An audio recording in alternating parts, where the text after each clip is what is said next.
عام لوگوں کی پارٹی بنانا بذات خود ایک انقلابی عمل ہے. بالکل تو مجھے لگتا ہے کہ شاید میرے لیے بلیسنگ ان ڈسگائز. بات وہی ہے کہ آپ نے اپنے اللہ کی رضا میں راضی ہونا ہے اور سمجھنا ہے کہ اللہ نے مجھ سے کوئی کام لینا ہے. میں نے یہ سوال، آپ کا خیال ہے مجھے اس سوال کا جواب پتہ نہیں تھا، میں نے ان تمام لوگوں کے لیے یہ جواب لیا ہے جو کہ ہر وقت اس بات پہ ناراض ہوتے ہیں کہ یہ اولاد نہیں ہوئی، اینو چھڑ کے کھور بھی آئیے، انہوں چھڑ کے کھور بھی آئیے، اور کسر تواڈے اپنے اندر ہے وے تین عورتوں کی زندگی تباہ کرتے ہو تو سارے. اینی وے سر جی، ایک بات تو ہے ہی ہے. دوسری بات میں یہ کہنا چاہتا ہوں کہ کبھی کبھی اگر مجھے پوچھے کہ ڈاکٹر عمر عادل تم کیا بننا چاہتے ہو، تو میں کہوں گا کہ میں جواد احمد کا بھتیجا بننا چاہتا ہوں. جس قدر محبت یہ اپنے بھتیجوں سے کرتے ہیں، اپنے بھائی کے بچوں سے، اب دیکھ لیں تیرے پورے کارتے میں نظر رکھی. اس کے لیے اس میں بڑا فائدہ ہوتا ہے. دیکھیں میں عام طور پہ اپنے دو بھائیوں بہن کو کہتا ہوتا ہوں کہ اپنے بچے ہوں نا تو آدمی اپنے بچوں کو بہت زیادہ توجہ دیتا ہے، پیار بھی کرتا ہے، سارا کچھ.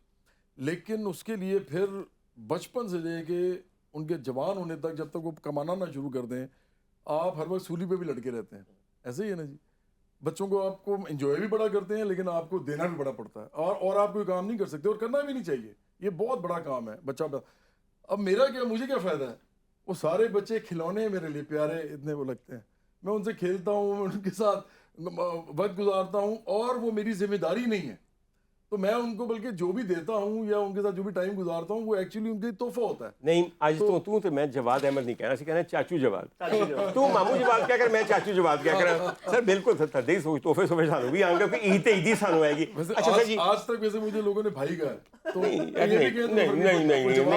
نہیں چاچو، میں نے تو تمہیں چاچو کہہ رہا تم جو مرضی کر لو، بالکل. اور کیا. اچھا جواد میری جان، آپ مجھے اسی طرح یاد ہے کہ ایک زمانہ تھا کہ آپ کرکٹ میں بہت انٹرسٹڈ تھے اور کرکٹ ماشاءاللہ بہت ہائی لیول پہ کھیلتے تھے. جی جی.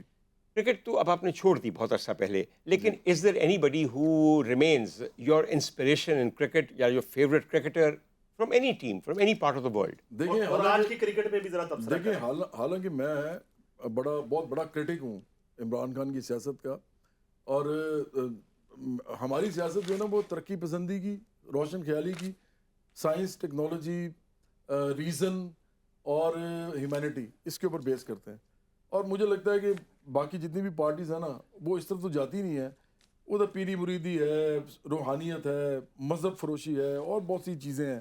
اور میرا اپنا ہی خیال ہے کہ یہ لوگ جو ہے نا یہ لوگوں کو ان کے تعصبات پہ ایکسپلائٹ کرتے ہیں. جس طرح کے لوگ ہیں بجائے ان کو گروم کرنے کے، یہ انہی کے ساتھ کھیلتے ہیں اور ان کو پھر پاگل بناتے ہیں. لیکن میرا اپنا خیال ہے کہ ویون رچرڈس، پھر میرے والد صاحب کے بہت وہ تھے، فیورٹ تھے گیری سوبرز اور ڈان براڈمین. میں نے ان تینوں کو بہت پیار کیا، پسند کیا. اور پاکستان میں مجھے ماجد خان، عمران خان اور ظہیر باز، اور اس کے بعد ابھی ریسنٹلی جو ہیں وسیم اکرم اور وقار یونس. تو مجھے شعیب اختر بھی کچھ حد تک، ایکچولی شعیب اختر نے کام، میرا خیال ہے کہ ان دونوں نے زیادہ چیزیں اس طرح کی ہیں، وسیم و وقار نے. تو مجھے یہ سارے بڑے اچھے لگتے ہیں. اور عمران خان بھی ان میں ایز اے کیپٹن بھی مجھے وہ پسند تھے، اور فاسٹ بولر بھی پسند تھے. سیاست سے میرا اختلاف ہو سکتا ہے. اچھا یہ فرمائیے کہ آپ نے جتنے بھی گانے گائے ہیں، جی جہاں تک میں نے سنے ہیں، they are all basically solo songs, they are not duets. آپ نے بہت کم کسی خاتون کے ساتھ کولیبریٹ کر کے گایا ہے، یا گایا ہوگا تو شاید میرے ذہن میں نہیں ہے.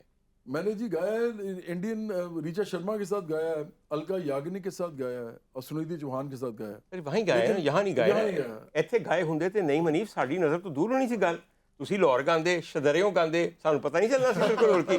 اچھا آپ ٹھیک کہہ رہے ہیں، میں نے نہیں گایا. یہ فرمائیے کہ if you were given a choice now in the current scenario، آپ نے ایک ڈویٹ گانا ہو اور دونوں طرف کی خواتین جو ہیں گلوکارائیں میں سے آپ پک اینڈ چوز کر سکتے ہیں، who would you choose as your duet partner؟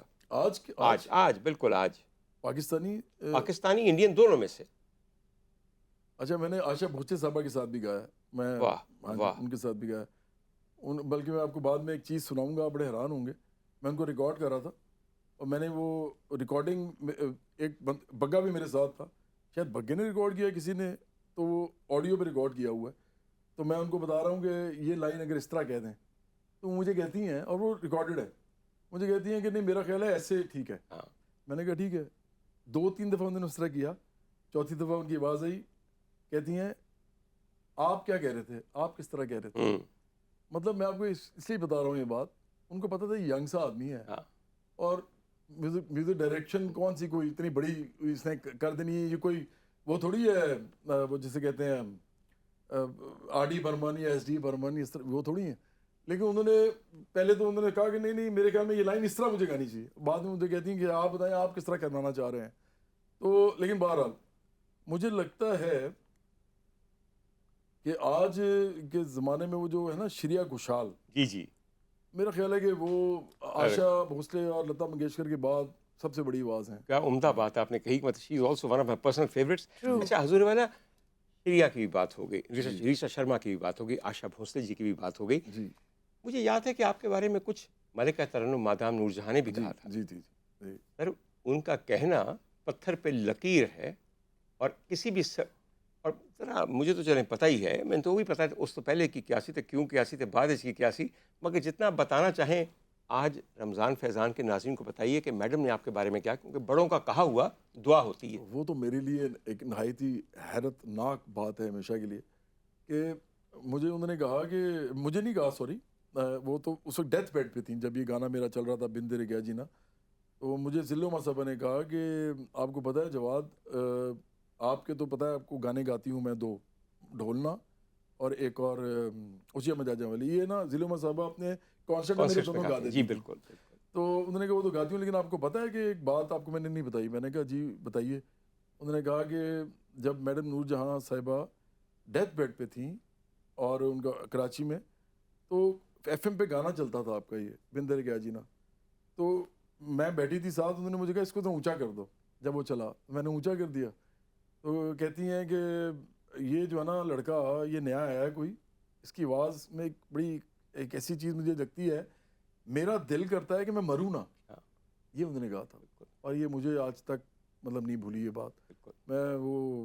میں سمجھتا ہوں کہ میں تو بالکل ایک لائن بھی نہیں گا سکتا جو مہدی حسن صاحب گاتے ہیں، یا جو لتا منگیشکر صاحبہ گاتی ہیں، یا نور جہاں صاحبہ گاتی ہیں. لیکن یہ انہوں نے بس ایسے پیار سے کہہ دیا ہوگا، ان کو شاید کو فیل ہوا تھا اس وقت. جی جو انہوں نے کہا میرے خیال میں اس کے بہت سے معنی نکالے جا سکتے ہیں، مگر سب سے بڑے معنی یہ ہیں کہ کوئی بھی نئی آواز آتی ہے تو اچھا گانے والے کے دل میں امید ہوتی ہے کہ کاش میں ابھی بھی زندہ رہتی اور شاید اس سے سنتی یا اس کے ساتھ مل کے گاتی یا اس کو کوئی سبق دیتی. بالکل حضور والا، ایک تو آپ کے گیت نے تباہ کر دیا ہے ہماری ٹیمز کو، اس لیے کہ تم جیتو یا ہارو ہمیں تم سے پیار ہے. ان پیار ریا کوئی نہیں، سچی گل ہے. کیوں نہیں منی چھڈ پر جیتو یا ہارو، یہ چاہیے تم جیتو یا ہارو ہمیں تم سے پیار. اب یہ نہیں ہونا چاہیے، اب نہیں ہونا چاہیے. بالکل اس وجہ سے ہارتے جا رہے ہیں. ہم ذہنی طور پہ تیار ہے. بالکل صحیح کہا مریم نے، بالکل صحیح کہا. ہم ذہنی طور پہ تیار ہیں اور سانو پرواہ بھی کوئی نہیں. صحیح میری گل ہے. ٹھیک ہے علی ظفر نے یہ کر دیا نا. جی بالکل. علی ظفر نے یہ کر کے تو مجھے بھیجا. جی بالکل کہ یہ دیکھیں میں نے کیا کیا، تو اس میں یہی بول رہا ہے وہ کہ تم جیتو یارو سنو ہم ذہنی طور پر تیار ہیں. بالکل. اچھا نہیں، آپ تھوڑا سا اس پہ بھی کریں نا بات کہ یہ کرکٹ کا یہ حال کیوں ہو گیا ہے. آپ نے تو کھیلی ہے کرکٹ، اس کو کیسے آپ کی نظر میں تباہی کیوں ہے؟ ڈاکٹر صاحب نے کہا ہے، ڈاکٹر صاحب بڑے سمجھدار اور بڑے انٹیلیجنٹ آدمی ہے. میرا اپنا خیال ہے کہ پاکستان کی جو پولیٹکس ہے نا، جو سیاسی ہے، اس کے اندر اتنی کھینچا تانی ہے، اور اس کی وجہ سے جو پولیٹیکل اپوائنٹمنٹس ہوتی ہیں بالکل اس کی وجہ سے سیاست اس میں بھی آ جاتی ہے، اور پھر وہ آخر کا ٹرانسفر ہوتی ہے ٹیم کے اندر. اب ٹیم کے اندر آپ دھڑے بندی کریں گے. میں نے سنا ہے کہ بابر اعظم کو کچھ لوگ پسند کرتے ہیں، کچھ لوگ رضوان کو کرتے ہیں، کچھ لوگ کسی اور کو کرتے ہیں. اگر آپ اس طرح کریں گے تو پھر یہی ہوگا. اور میرا خیال ہے کہ جب تک یہ سیاست ختم نہیں نہ ہوگی ٹیم کی، یہ پلیئر بہت بڑے ہیں یہ سارے. نعیم حنیف صاحب صرف آپ سے یہ پوچھ رہے ہیں کہ کرکٹ کیوں خراب ہو گئی، یہ پی سی بی کے مسائل کیا ہیں. یہ کیا یہ نہیں جانتے کہ ہمارا شاید ہی کوئی ادارہ ایسا بچا ہو جس کے اپنے مسائل نہیں ہیں. حضور والا، یہ رمضان ٹرانسمیشن میں نے آپ کے سرکاری ادارے پہ بھی دیکھی. اپنا منہ بند رکھوں گا لیکن بعد میں افطاری کے بعد آپ کو بتاؤں گا کہ وہاں پہ کیا کیا ہو رہا ہے. باہر تو ڈاکٹر صاحب میں آپ کو ایک بات آپ سے کرنا چاہ رہا ہوں. جی فرمائیے. آپ میں نے کہا نا بڑے نالجبل آدمی ہیں، کس قابل وائز آدمی ہیں. ڈاکٹر صاحب یہ جو 4 چیزیں ہیں نا پاکستان کی، یہ ہمیں ہمارے ملک کو پوری دنیا میں لے کے گئیں. جی پہلی چیز سپورٹس میں کرکٹ، بالکل. اس سے پہلے ہاکی. جی ہاں بالکل. ہم اولمپکس جیتے تھے، ہم بے شک ورلڈ کپ جیتے تھے. تیسرے نمبر پہ ہمارا میوزک، اور چوتھے پہ ہماری فلم. جی بالکل. یہ چاروں تباہ کی گئی ہیں. آپ دیکھیں یہ چاروں چیزیں تباہ کی گئی ہیں ایک ایک کر کے. بالکل صحیح فرما. اور مجھے نہیں پتا کہ یہ اس ملک کے اندر کیسے ہمارا جو حکمران طبقہ ہے وہ سمجھتا ہے کہ پاکستان جو ہے وہ ایک بڑا ملک بنے گا.